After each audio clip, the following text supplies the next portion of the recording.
I remember when playing in the woods behind my house was an endless exploration of imaginative adventure that could only further inspire my 8-year-old mind.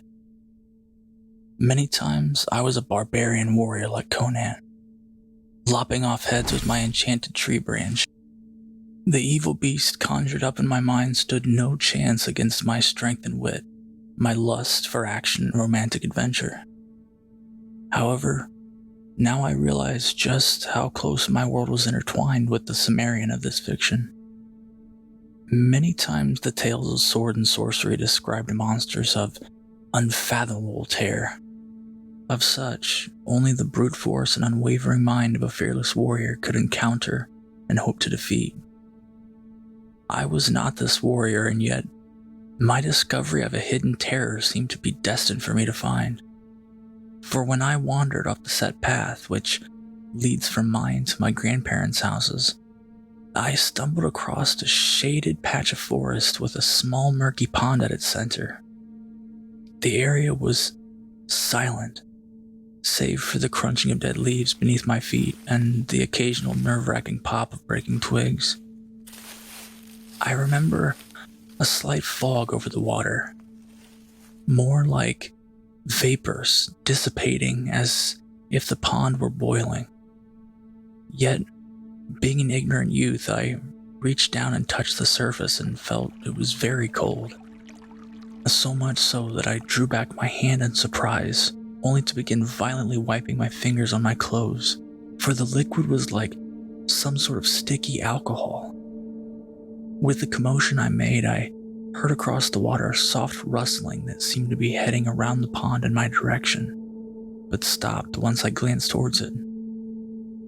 For all my fear of the sound, my eyes suddenly came across a shape in the center of the pond. It was pale like smooth limestone, yet from it came a small, delicate trail of bubbles escaping from an unseen pocket of air. Suddenly, I started to lean forward, squinting for a better look. I fell. My body was submerged in the cold burning of the foggy liquid. I desperately tried to place my feet on whatever ground I could find. There was none. I kicked and thrashed towards the surface, not wanting to open my eyes for fear of the liquid blinding me. Suddenly, I felt one of my feet strike something hard. That limestone, maybe? But in response, there came a sound. A low grunt of some kind. The pond began to build up a slight current, and as if returning the favor, a sharp pain hit my thigh. I screamed into the mysterious water and put all my efforts into reaching the shore of what now seemed like an infinite ocean. I was no longer Conan when I breached the surface. I was a child, crying out for his parents, smothering from the fumes of this potentially poisonous body of creature-infested water. I climbed out of what seemed an eternity of an unwaking nightmare and refused to look back as I ran from the pond. I expected to hear the sound of the monster breaching the pond, but the silence of the dark woods remained unbroken. The vapors of the drying liquid trailed behind me as I desperately made for the familiar path. When it was in sight, I felt the calmness of familiarity which caused me to slow my pace. The world was luminous with the summer evening, and the creatures of common knowledge went about their business, ignorant of what I'd found. When I reached home, I wondered if I had only dreamed up another fantasy in which I encountered the pond. There was no scent of the strange water, no more burning on my skin, but the fear in my heart returned as I looked down at my torn jeans and spied the coagulated blood from a long scratch in my flesh. I hurried inside, tossed my clothes into the hamper, and showered for good measure, unintentionally earning praise from my mother for being on top of my hygienics.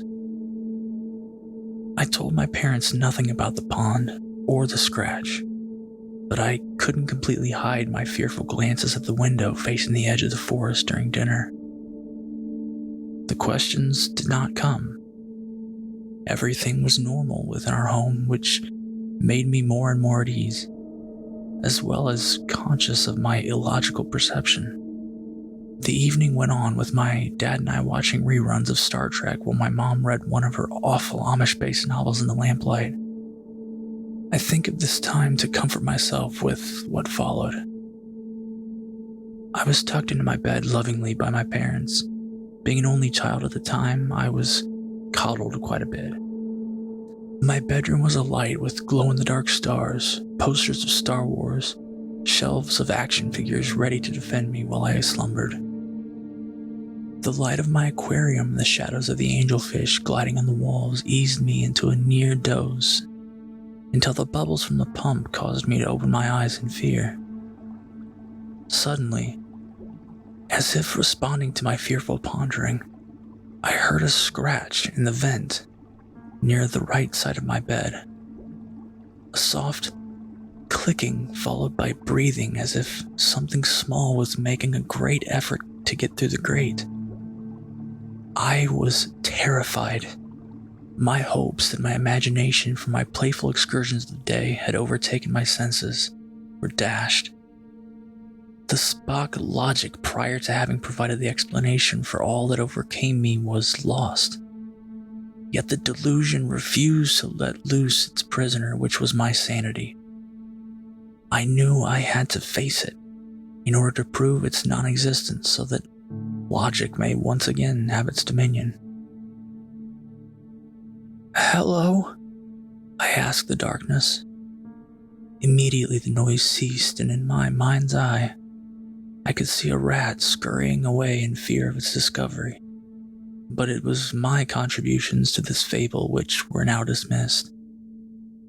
"You found it, boy," came the whisper of a tiny creature behind the grate. My eyes welled with tears at the sound. I was about to call out for my parents when it continued. "All this time I tried to keep it hidden from you, short noses, and a runt such as yourself seems compelled to find and wake it." The voice was irritated, yet it also contained fear in its reverberations. "What was it?" I asked in a trembling voice. My aquarium bubbled quietly, reminding me of the pale shape in the pond. "It is a manticore, one that has hibernated for many human lifetimes, but has ended far more. I was entrusted to watch over it by the one who placed it in its prison. You stirred it, and now it will soon awaken." I raised up, forgetting my fear of the disturbing circumstances of speaking with this hidden thing. I knew what a manticore was. I knew it well enough to have it far from my mind to dream up during my woodland adventures, for the image of the creature caused real fear in me, though in a hypothetical sense.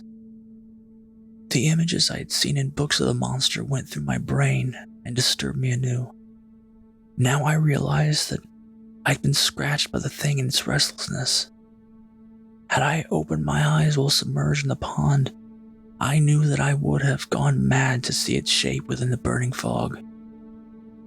"What can I do?" I asked the voice. It didn't respond, yet I could still hear it breathing in the vent. "Please," I whimpered. "I didn't mean to wake it up." I was trembling beneath my bed sheets, which used to make me feel safe.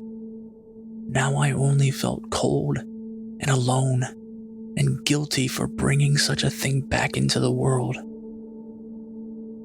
"You cannot put it back to sleep. It's been too long now and will be hungry. You cannot hurt it with any weapon, for its flesh is invulnerable. It can eat you whole, and it will leave no bones left behind. Its roar is terrible, boy. Your mother and your father will wake up to the sound of it, and will be taken by madness once it enters your home. It will devour your neighbors, all who dwell nearby, and no one will know what has happened to any of you. I fell out of my bed and onto the floor sobbing. I crawled to the vent and put my face down to it without fear of what I might see, if anything. "What can I do?" I implored in quiet desperation. "How can I kill it?" In the grate, I could see a tiny shape stirring within. 2 glimmers of silvery light peered at me, and I could see the green flesh of a long pointed nose.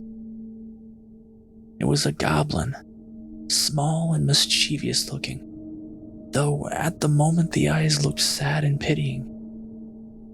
When it spoke for the final time, I sensed that want of a brighter circumstance.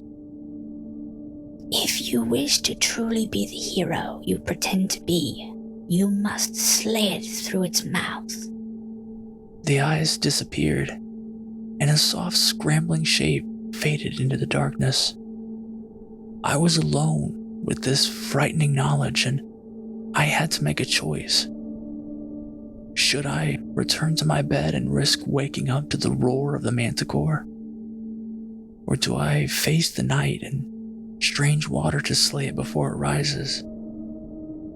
I was a child.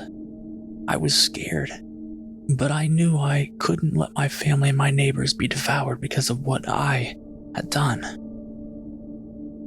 I dressed, grabbed a flashlight and a small family picture on top of the table next to my bed, then quietly went to the kitchen and grabbed the largest knife on the rack. With weapon in hand, I went out the back door to the swaying of trees of a windy midnight. I started the path with an empty mind, neither allowing terrible imaginations nor doubting logic to hinder my stride. I wasn't brave. I wasn't foolish. I simply was. The reality, or at least my perception of it, had been shattered into shapeless pieces of mirror that no matter how well formed could ever show my reflection in its former naivete. I prayed that I wouldn't find the pond, but I knew for sure that I would. The shape would be there. I would have to go back into the water and somehow open the mouth of the manticore and shove in a feeble kitchen knife. This was my plight. I was 8 years old, on an adventure in my favorite place to pretend, and I could feel a laughing mockery at my innocence when I left the path once more. There was no sound but the wind in the trees. A crescent moon and a star-filled sky watched me from afar. I held my family picture to my chest and walked the hills of dead leaves. The beam of my flashlight shone through the trees, who almost seemed lonely in this part of the woods, for, in truth, this was a world left behind a long, long time ago, when fairies took flight in elvish gardens and satyrs piping tunes for dancing nymphs.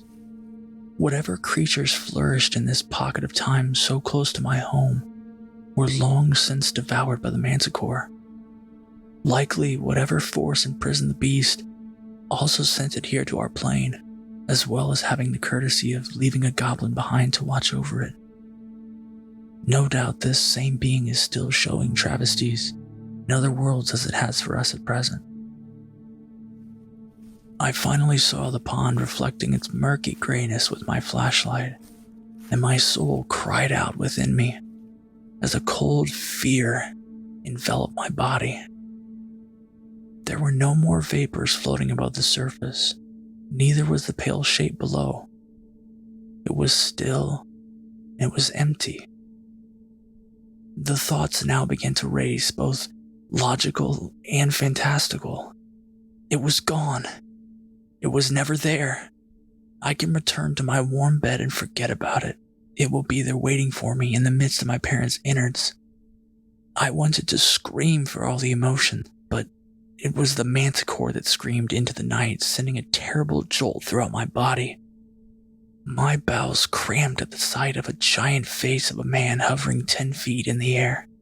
The paws of the enormous lion body thudded the ground. The wings on its back flapped a gust that almost made me topple over. The barbed porcupine-like tail flicked violently left to right, taking out a tree with one careless swipe. The eyes were a large and bulging yellow, with black gashes for feline pupils.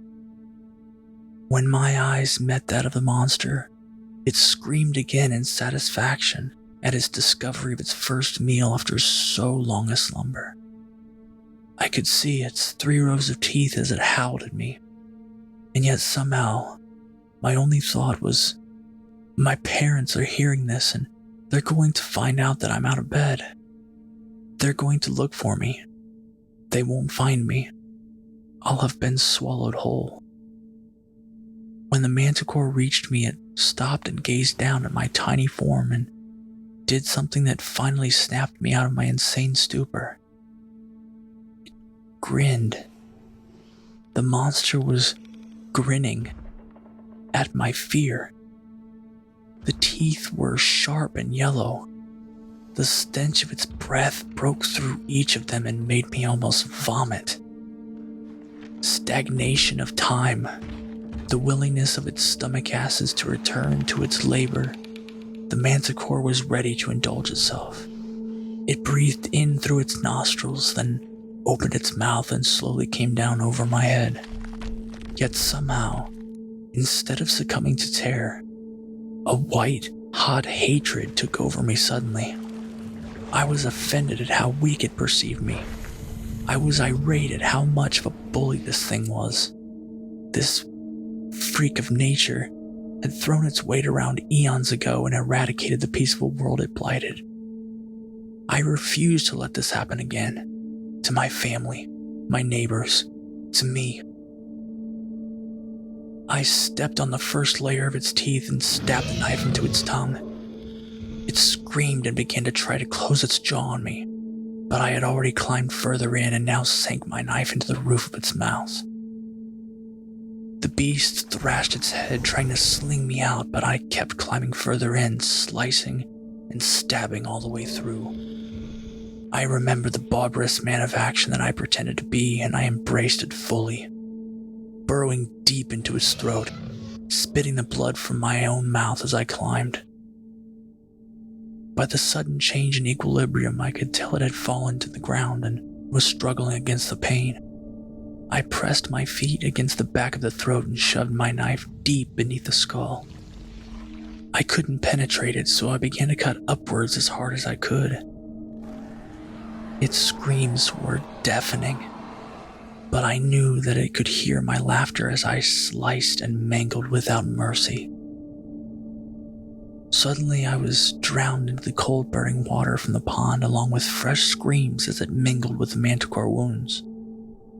I lost my knife in the flood, but not my footing or the family picture in my hand. I kissed it, then smashed the glass in the frame, then shoved it in the open gash as hard as I could. The monster bellowed, then suddenly began to whine pitifully. The thrashing ceased and the water flowed inside until it was completely submerged. I began to swim out of the mouth, fearing the teeth, but was too desperate to hesitate. My eyes burned horribly, and all vision had darkened from the night, so I felt my way past the teeth and to the surface. Through the burning, I could make out my flashlight, which lay on the ground, and I swam towards it, fearing the claws of the beast seizing me before and pulling me under. Suddenly, there were small hands grabbing my right arm, helping me out of the pond. It was the goblin, though I could barely see its shape. You did it, boy, you did it. You've slain the manticore. I was confused. All the effort I put forth to hurt the creature still didn't seem enough to kill it. The goblin continued to bellow his claim, and I expected any moment the thing to rise back up once more and chomp us both. Yet the creature was silent. I could see now that it had plunged headfirst into the pond and drowned itself, apparently. It's dead? I asked. Poison. The water is deadly to manticore that ingest, which is why it was put to sleep here. But they can hold their breath for a very, very long time. You made it drink the water to relieve the torture you brought upon it. Its innards will burn away now. I fell back and watched the star-filled sky. A meteor passed, and with it went my wish to always have the bravery that overcame my impossible fear. As the years progressed in my life, and I found myself abandoning my imaginations, my thoughts of heroism, I still remember the moment when I accepted a new reality at the edge of that pond.